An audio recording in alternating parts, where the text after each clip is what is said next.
కపటత్వానికి పరాకాష్ట కాంగ్రెస్ పార్టీ. అలాగే కపటత్వానికి పరాకాష్ట ఆ కాంగ్రెస్ పార్టీకి అంటుకొని ఉన్నటువంటి ఇతర పార్టీలు కూడా. జంతర్ మంతర్, జార్ఖండ్, ఈ రెండింటి మధ్య తేడా గమనిస్తూ ఉన్నాం. స్టూడెంట్స్ ప్రొటెస్ట్స్ కేంద్రంగా ఒకచోట నిరసనలకి బాలీవుడ్ మాఫియా మొదలుకొని ప్రతి ఒక్కరూ కూడా సంఘీభావం ప్రకటించారు. అంతేకాకుండా meta, even in Instagram and Facebook also, దానికి ఒక విపరీతమైన సెర్చ్ లభించింది. ఆల్గారిథం బాగా ఉంది. అదే జార్ఖండ్ విద్యార్థులకు సంబంధించిన రీచ్ కూడా మీరు చూడొచ్చు, చాలా తక్కువగా ఉంటుంది. ఇక్కడికి వచ్చేసరికి వీళ్ళ మెదళ్ళు మొద్దుబారిపోతున్నాయో, వీళ్ళ కళ్ళు కనిపించలేకపోతున్నాయో అర్థం కావట్లేదు. కానీ ఇక్కడికి వచ్చేసరికి వీళ్ళు వేరే రకంగా మాట్లాడుతూ ఉన్నారు. ఇది నిజంగా ఈ దేశపు యువతని, విద్యార్థుల్ని అవమానించడమే అని ప్రతి ఒక్కరూ అంటున్నారు.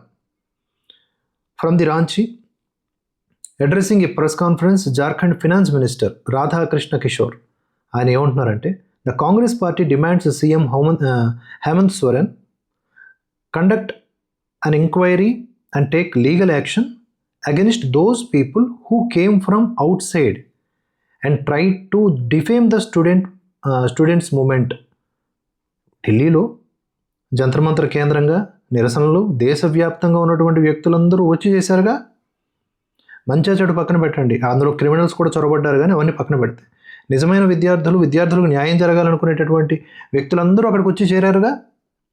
అందుకనే అది దేశవ్యాప్త నిరసనగా మారింది. జార్ఖండ్లో స్టూడెంట్సు, ఢిల్లీలో స్టూడెంట్సు, ఇలా రాష్ట్రాల వారీగా స్టూడెంట్సు వేరు అనుకుంటే, మరి ఢిల్లీలో జరిగినటువంటి ప్రొటెస్ట్కి ఎందుకు వచ్చారు జనం? ఓహో, నీట్ అంటే దేశవ్యాప్తంగా జరిగేదా? మరి సోషల్ మీడియాలో అలా ఉండదు కదా, ప్రతిదాన్ని కూడా దేశవ్యాప్తంగా స్ప్రెడ్ చేస్తుంది కదా. అలాగే జార్ఖండ్లో జరుగుతున్నటువంటి ఈ దుర్మార్గం కూడా, ఈ అణచివేత కూడా దేశవ్యాప్తంగా ప్రచురణ అవ్వాలి. అలాగే ఈ బాలీవుడ్ మాఫియా కూడా రియాక్ట్ అవ్వాలి. లైక్ సోనాక్షి సిన్హా వీళ్ళందరూ పిచ్చి పట్టినోళ్ళగా వీడియోలు చేశారు కదా ధర్మేంద్ర ప్రధాన్ రాజీనామా చేసిన వెంటనే. మరి ఇక్కడ హేమంత్ సోరెన్ ఆయన రాజీనామాకి డిమాండ్ చేయకుండా హేమంత్ సోరెన్కి వీళ్ళు డైరెక్ట్గా చెప్తున్నారు, బయట నుంచి వచ్చే వ్యక్తుల మీద విచారణ చేయాలని చెప్పేసి. ఎంత దారుణం! సంబంధిత మీడియా వ్యక్తుల్ని కూడా అదుపులోకి తీసుకుని విచారిస్తూ ఉన్నారు. వాటర్ కెనాన్స్తో దాడులు చేస్తూ ఉన్నారు, లాఠీ చార్జీలు చేస్తూ ఉన్నారు, పెల్లెట్ గన్స్ పట్టుకుని తిరుగుతూ ఉన్నారు భయపెట్టడానికి.